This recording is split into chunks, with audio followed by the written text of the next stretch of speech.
Sa gitna ng mataas pa rin na presyo ng bigas, inusisa po sa pagdinig ng Kamara ang panukalang bawiin ang executive order na nagpapababa sa taripa ng imported rice.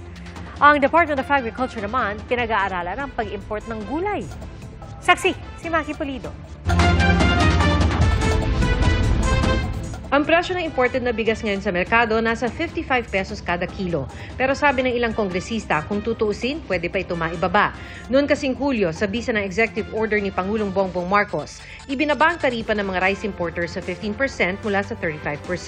Kaya sa pagdinig ng binuong Quinta Committee o 5 komite sa Kamara na nagsama para imbestigahan ang presyo ng pagkain, natanong kung bakit ilang sentimo lang ang ibinaba sa presyo ng bigas. Bakit, Mr. Chair? Sang-ayon sa PSA, ang binaba ay 0.44 cents lamang po.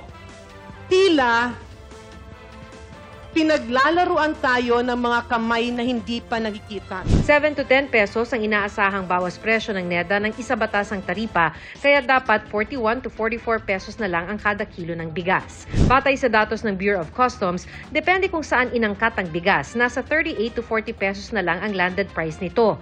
Lumalabas din na walang shortage at tumaas pa nga raw ang volume ng inaangkat na bigas, kaya walang maaaring dahilan para tumaas ang presyo nito. Ang sabi ng Department of Agriculture, hindi ibinubuhos ang pagbenta ng mga importer sa merkado kahit makatutulong sa pagbaba ng presyo. Don't you see that as hoarding? Yung holding back yung 80,000 example lang? With regards to hoarding, I cannot comment po. Pero pinapag-explain po nga namin sila about their utilization. Sa unang pagdinig ng Quinta Committee, hindi pa nito natutumbok kung bakit nananatiling mataas pa rin ang presyo ng bigas. Pero isa sa ipinapanukala ay bawiin ang executive order na nagpabagsak sa taripa ng imported rice. Dapat talaga ma-review at ibalik dahil mukhang useless yung pagbaba ng tariff. Sino po ang nakikinabang sa tariff reduction? Is it the importer or is it the consumer? Malamang po yun pong mga nag-i-import. Ayon sa DA, halos 50 billion pesos kada taon ang kakailanganin ng gobyerno para mapababa ang presyo ng bigas sa 29 pesos kada kilo. Putting 29 peso for everybody's plate would require tremendous resources on the part of government. And the fiscal space is limited for us. And so, we have to prioritize kung sino po yung tatanggap ng murang bigas na yon.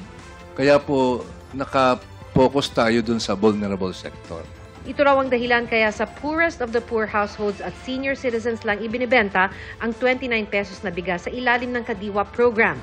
Pero sinisikap daw nilang mas marami pang maabot nito.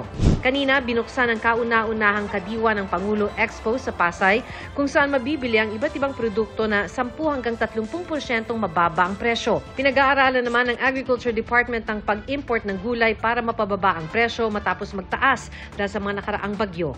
I am not in favor of importation. Ayoko yung farmer. Pero if we need to import, we will have to import. But kung hindi kailangan, hindi tayo mag-import.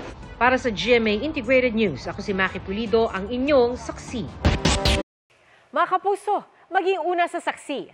Mag-subscribe sa GMA Integrated News sa YouTube para sa iba't ibang balita.